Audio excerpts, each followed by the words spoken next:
This is Chris Carter, Kaleidoscope Crone, Elsbeth, any of those names. I relate to all of them. I think of Elsbeth as my inner artist. That goes back to a novel that I wrote for my best friend's son, who was paralyzed in a car accident. And that was back in 1986, I believe. And Kaleidoscope Crone, I took on when I turned 60, and I realized that I was in the third portion of my life. The first being as a child, the second being a mother, and the third being the crone, the wise woman, I hope. And I started thinking about having conversations with myself and sharing those. For those of you who have taken classes with me, you know that teaching has been extremely important in my life. I've been a slow learner, incredibly curious. That was my gift, I think, at birth. And because I challenged myself so much, and it didn't come that easily to me, I've wanted to share what I've learned along the way. And most of that has applied to art, to drawing, to seeing, to techniques, materials, in the world of art.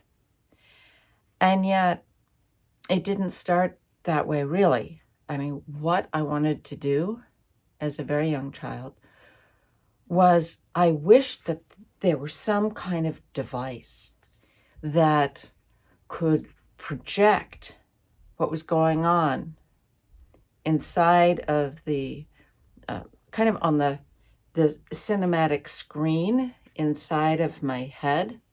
I wanted to be able to project that onto a wall to share with other people the way that I saw things. Because I guess at an early age, I realized that the world appeared far more magnificent and magical to me than it did to all the people around me. And I have to say that through my whole life, and I've just turned 70, I can say the same thing, that what gets me out of bed in the morning is the magic and the beauty, mostly through nature, that I experience every day. My most magnificent experience in life has been being the mother of my 3 children, Alexis, Nicole, and Michael. That just trumps everything. And I hope that I've been able to share the lens through which I see the world with them, and I think that I have, because they've all grown into what I think are magnificent human beings, adults that are also giving out to the universe and making it a better universe than it would be without them. And I'm grateful for that. So what happened, people keep saying, okay, you went back to Paris and Wales this year. And I have to say that it was extremely challenging when it came to the travel issues of the pandemic. But aside from that, it was, again, just a magical and magnificent time. Thanks to the people I spend time with when I'm in Paris and the people I spend time with when I'm in Wales. And those are treasured relationships. They truly are.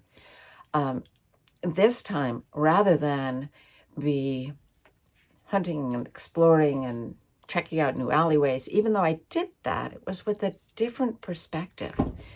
It wasn't just grabbing everything and capturing it through my eyes with ink and watercolor and creating sketch after sketch after sketch. There was a lot more contemplation, and there was the question of, okay, 7 decades, 5 decades of which I've intently been working on learning skills, honing skills to draw and paint.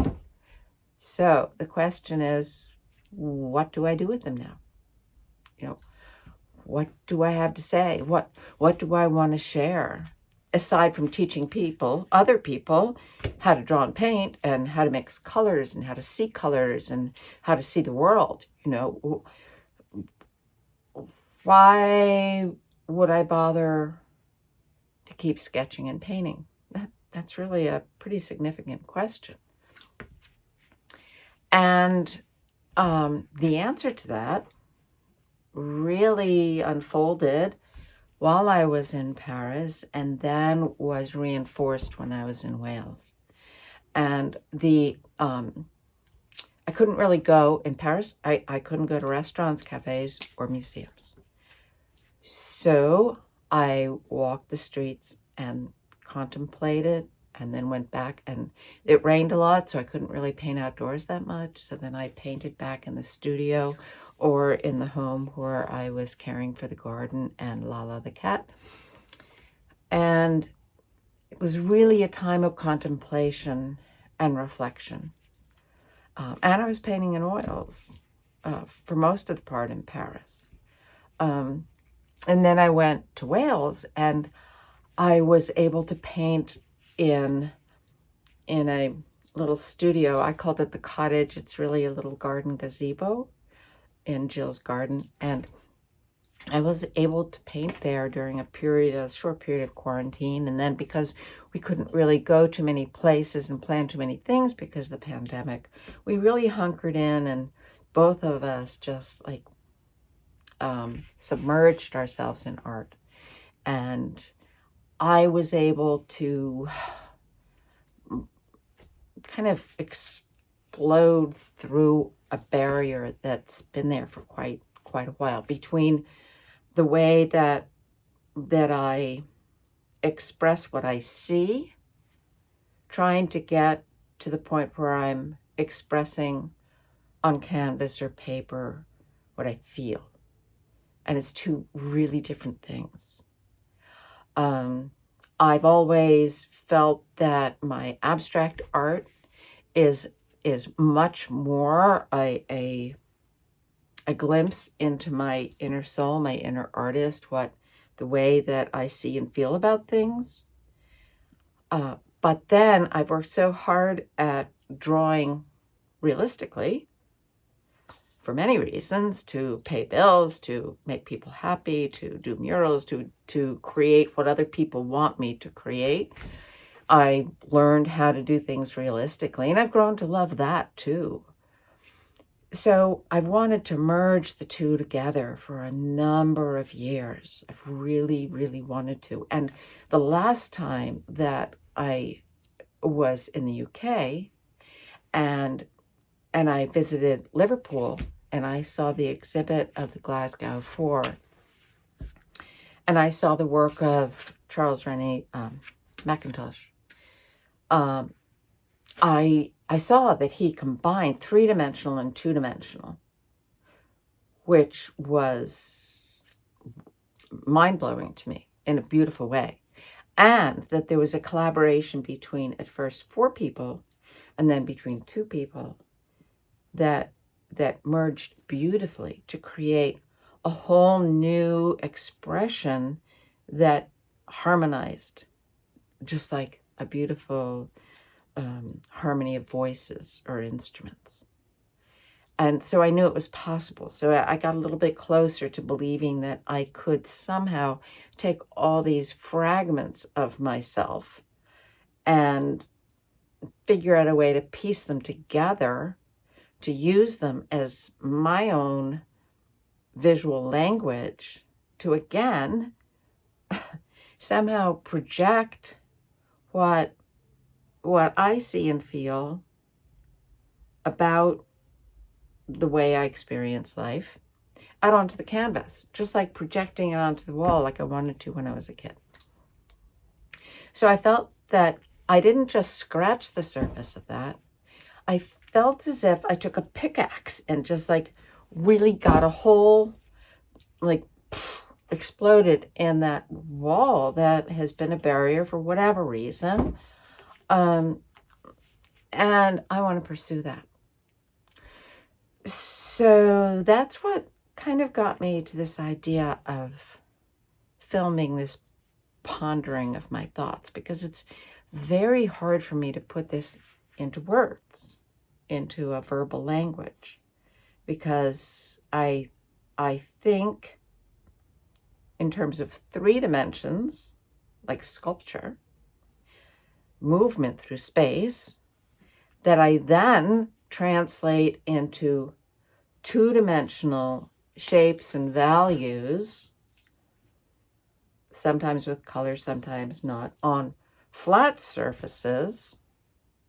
Okay, and then I'm asked to talk about it with words, and it is really, really hard, because I've just dug deeply and done it with my brush, with throwing paint, with whatever tools I'm using.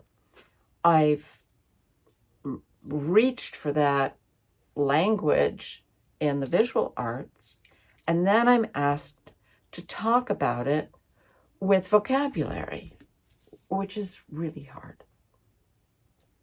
So I'm not worrying right now about rambling on, because if you're a visual artist and you can relate to what I'm talking about, then you're not really going to care about me rambling on.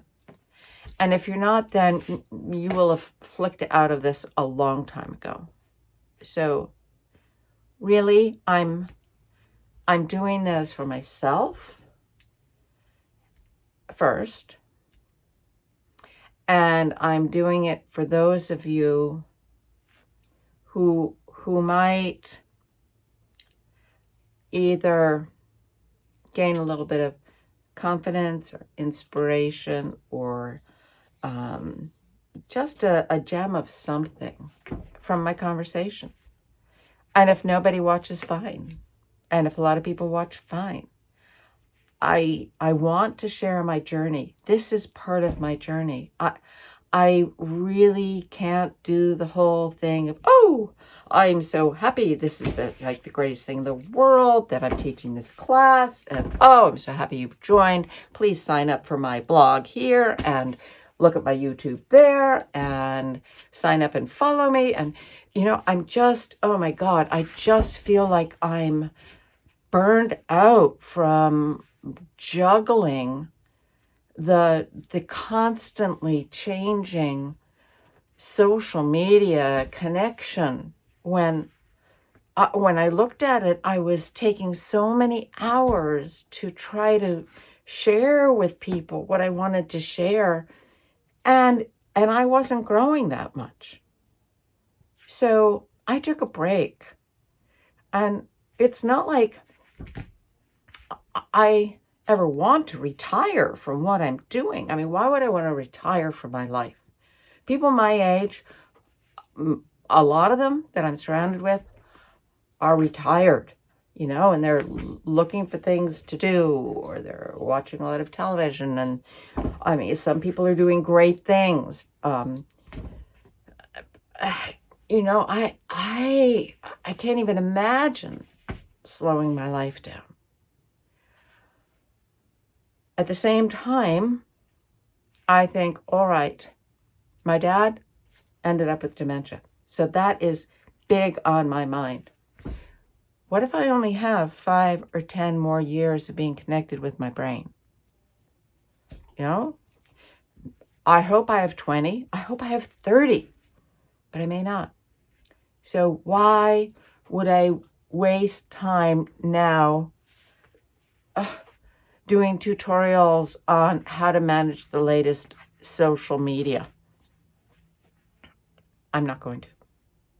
You know, instead, I'm treating myself. When I need a break, I treat myself to going out and foraging for more berries or plants or something that I can create a dye vat and create inks and paints after I've dyed tea towels, bandanas, napkins, clothing, make art smocks for people in awesome colors that are dyed from pokeweed or honeysuckle berries or nettle or walnuts or acorns or things that I loved grinding up and practicing and playing with as a child.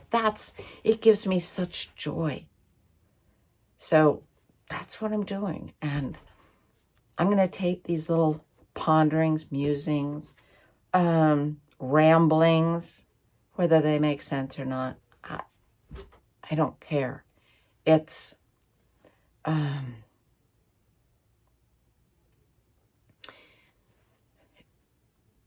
it's important to me to keep growing. And I love teaching. I love teaching people who want to learn. And if I can help in any way, I give 150% of myself to those students who reach out and really want to learn. And I can tell if they want to learn because of the kinds of questions they ask. And so I'm there for all of you, just 500%. You know, the rest of the time, I'm out still growing myself and being inspired by others and watching other people's tutorials and learning some other things and reading more. Like because I was working so hard on trying to figure out social media and you know, like I had to learn how to do the audio and the filming and the editing, which I do love. I do love film editing. I really do. But there's a lot that I don't really love. And I was just glued to the computer all the time. And it was just horrendous and exhausting. And I didn't really like that so much. So I wish I could find somebody else to do. If I had somebody who could do the filming and the editing, that would be great. I could just go on about my business. But I don't have that. So this is a one-woman show that you've seen from the beginning through the end. My kids helped me an enormous amount when I had the crazy card business and the giclée prints, and when I was doing craft shows and art shows and museum shows. They were an enormous help. Nicole made films, and it was amazing. They're off on their own now, and they're doing incredible things that I am so proud of. So I'm back being a one-woman show, and this one-woman show is going to be more in touch with their inner artist, hopefully from now on. And so you may see more of me, less of me. It depends. Spurts. I'm not going to make any promises anymore. I will continue to post online classes when I get to it.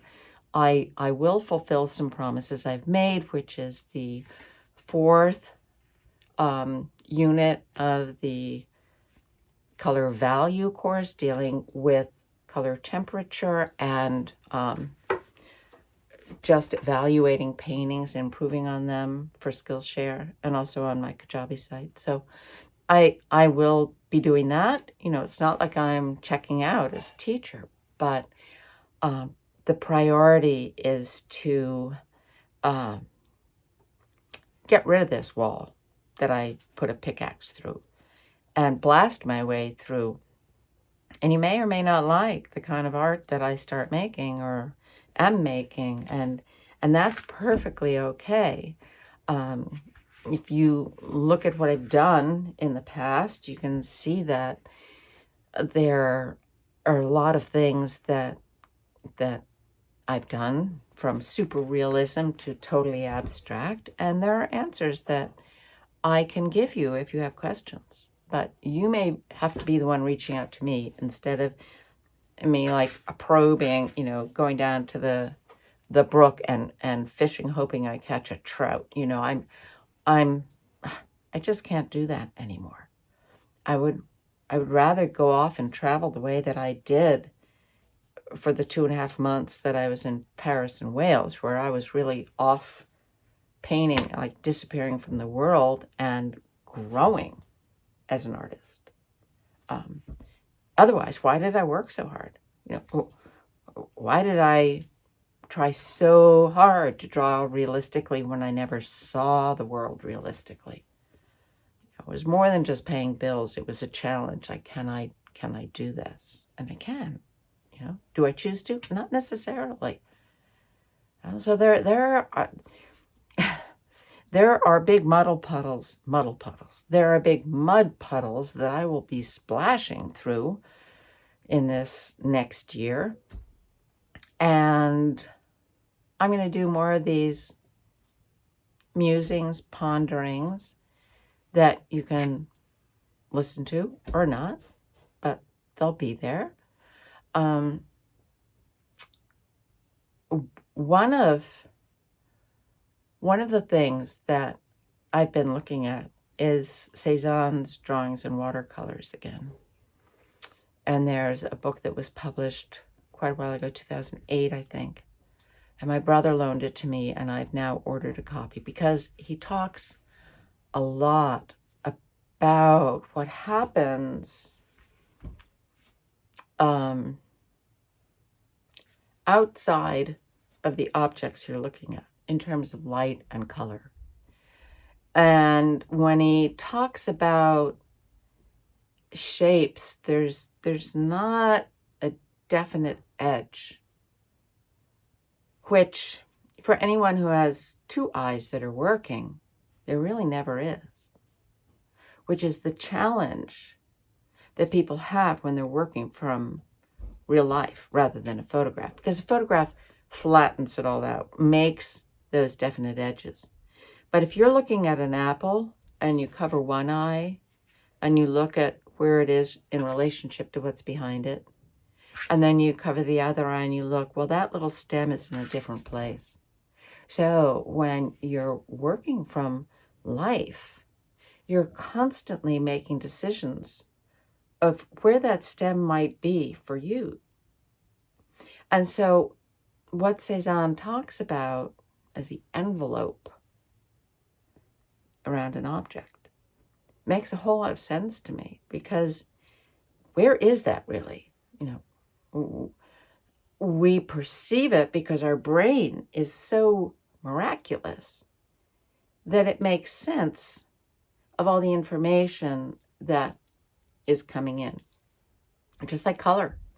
We live in a black and white world. There is no color out there. What we're seeing is light waves reflected at different wavelengths that our eyes interpret as different hues on the spectrum. So, it is all an illusion, an incredible illusion, which goes back again to why, as a child, I wanted to be an artist in the first place.